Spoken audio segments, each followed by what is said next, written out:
사고 원인을 밝히기 위해 속도를 내는 한편 아파트 철거 후 재시공 방안도 거론되고 있는데요.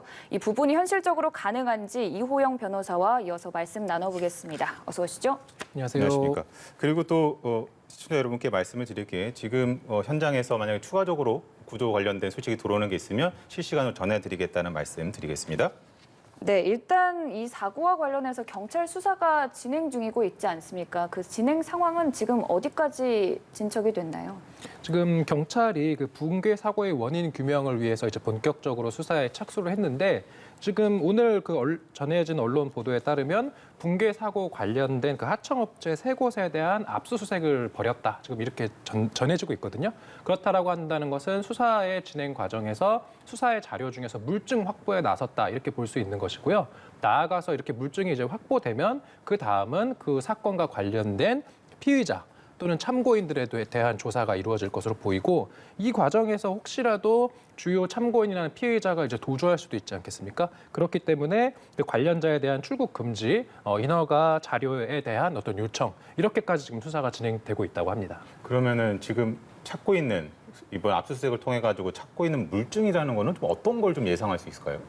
일단은 이 지금 그 사건의 네. 그 원인, 다시 말해서 건물의 외벽이 붕괴된 이유가 결국은 핵심적인 이제 쟁점이 될 설계 텐데. 변경이라든지 이런 부분들. 그렇죠. 그러면 네. 그 과정에서 이렇게 혹시라도 설계가 부실했는지 그러면 네네. 설계 도면 필요할 테고요. 그렇죠. 그다음에 불법적인 뭐 재하도급 같은 게 있었는지를 계약서. 알기 위해서는 이 공사의 시공과 시행사, 그다음에 하도급과 관련된 그런 계약서 이런 것들을 이제 확보해야 될 것이고 나아가서 이제 제가 오늘 뭐 방금 전문가 인터뷰도 있었지만 네네. 저도 이제 나름대로 이렇게 조사를 해보니까 지금 보면은 화면에도 나오지만 그 건물 외벽에 타워 크레인 같은 거 막 있지 않습니까? 네. 이런 쪽에 이제 관련자한테 제가 좀 물어봤는데 이게 그냥 이제 공사하는 사람들 입장에서는 둘 중에 하나라 하더라고요. 설계가 부실했던가 아니면 추운 겨울에 양생도 제대로 안 되는데 이제 성급하게 올렸던 건가? 요 두 가지 측면에서 접근할 수 있고 그 원인을 이제 분석하기 위해서 뭐 설계도 같은 건 명확하게 나와 있을 테니까 그러면은 이게 그 현장에 지금 보면 잔해물들이 막 있을 텐데 네. 이런 것들을 수거해서 이 콘크리트가 제대로 굳었는지 이런 것들을 확인해 보면 원인은 또 금방 네네. 의외로 빨리 알아낼 수도 있다 이렇게 이야기하는 분도 계셨습니다. 그러니까 지금 말씀하신 것처럼 이 확보해야 되는 물증들은 뭐 설계 도면이나 계약서, 그다음에 현장에 떨어져 있는 잔해물들 이런 것들이 될 것 같습니다.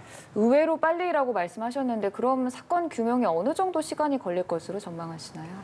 일단은 그 사건 규명이라고 하는 게 최종적인 것까지 뭐 재판까지 한다라고 하면은 뭐 1년이 걸리거나 2년이 걸릴 수도 있겠지만 네. 수사 단계에서 어떤 수사기관이 이제 그 사건의 원인에 대해서 나름의 어떤 그런 청사진을 그리는 이제 그것은 바로 수사하고 기소하는 것일 거거든요. 아마도 지금 뭐 관련자에 대해서 피의자로 입건한 다음에 뭐 구속영장도 현장 소장 같은 경우는 이미 지금 신청하겠다라는 보도도 나오고 네. 그렇다라고 한다면 일부는 지금 구속된 상태로 이제 수사가 진행될 것이기 때문에 이 경우 수사 단계에서 어떤 기소를 하는 것은 한 달 이내에 아마 이루어질 것으로 보이고 다만 어떤 궁극적인 원인에 대한 어떤 규명이 조금 부족하다라고 하면 추가적인 수사를 통해서 뭐 수개월 이상 걸릴 수도 있다 이렇게 볼 수 있을 것 같습니다. 그리고 또 질문을 드리고 싶은 게 몇 달 전에 또 마찬가지로 광주에서 있었던 건물 철거 과정에서 또 붕괴가 있었고 네. 그때도 이제 시공사가 현대산업개발이었는데 당시에 그 9명이 기소가 됐는데 그중에 현대산업개발 원청사 관계자는 현장 소장 1명이었거든요. 이번에 예상이 지금 하기는 쉽지는 않겠습니다만 이번에는 좀 원청까지 좀 책임 추궁이 올라갈 수 있다 이렇게 좀 봐도 될까요? 그거는 조금 지켜볼 필요는 있을 것 네. 같은데 일단은 그 질문에 대해서 조금 더 그 원청까지도 책임을 묻기 쉬우려면 네. 이제 그 중대재해처벌법 네네. 다시 말해서 이러한 어떤 그런 건축과 관련돼서 시공사가 있고 그다음에 시공사로부터 하도급을 받고 재하도급을 받는 그런 과정에서 무언가 문제가 터지면 현장에서 정작 그 공사를 하고 있는 재하도급 업체나 뭐 하청업체들 이런 관계자들만 자꾸 처벌받고 원청인 시공사는 뭐 아무런 책임도 안 지는 이러한 이제 사태가 계속 재발되기 때문에 중대재해가 발생하는 경우 원청의 이제 대표이사까지도 책임을 형사처벌되게 하는 그런 법률이 개정됐는데 문제는 아직 시행 전이라는 거예요. 27일부터죠. 그렇죠. 소급이 안 되는 거죠. 그러면은 그 법률이 시행되기 전에 네. 지금 이미 사건은 발생했고 이렇게 이미 발생한 사건에 대해서 시행된 후에 법률을 적용하는 거는 불가능하죠. 그럼 이번 그러면- 사건의 경우에는 적용하기 어려운 건가요? 그렇죠. 중대재해처벌법 그 개정된 개정 법률안은 적용 안 되는 거고요. 현행법으로만 처벌할 수 있어서 아까 앵커의 질문 다시 말해서 시공사의 원청에 대한 책임을 물을 수 있느냐 이 부분에 대해서는 원청이 직접적인 책임을 질 만한 예를 들어서 지금 양생이 제대로 안 됐는데 공사가 만약에 진행됐다. 근데 그 원인이 알고 보면 시공사에서 준공을 압박을 했다든지 어떤 이러한 구체적인 책임을 추궁할 수 있는 정황에 대한 자료가 드러나면 시공사의 책임을 묻을 수 있지만 그런 것들이 없다라고 하면 시공사도 이번에 책임을 안 질 가능성도 배제할 수 없다 이렇게 말씀드릴 수 있습니다. 일단 광주시는 지역에서 추진하는 공공사업의 경우에는 현대산업개발을 배제하는 방안도 검토하고 있겠다고 했는데 이 부분에 있어서 구체적으로 어떤 안이 검토되고 있는 건가요? 이제 광주시에서 지금 현대산업개발을 이제 배제하는 걸 검토한다라는 거는 말 그대로 지금 원론적인 단계에서 검토하는 것이고 왜냐하면 지금은 사고의 원인에 대한 어떤 규명은 전혀 지금 되지는 않은 상황이어서 예를 들어서 원청인 현대산업개발의 책임이 명확하다.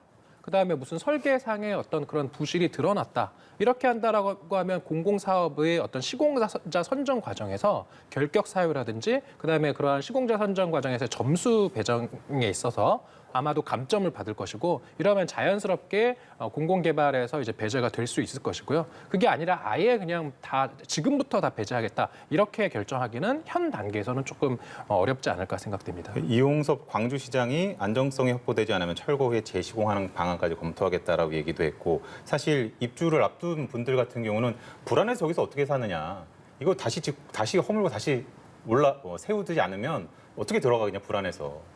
안전하다는 걸 어떻게 보자냐 이런 식으로 좀 불안감, 불신이 굉장히 좀 커지고 있는 상황인 것 같은데 지금 이게 가능합니까? 전체를 허물고 다시 올리는 것이 법적으로 뭐 지금 가능하게 명령이 가능한 상황입니까 지금?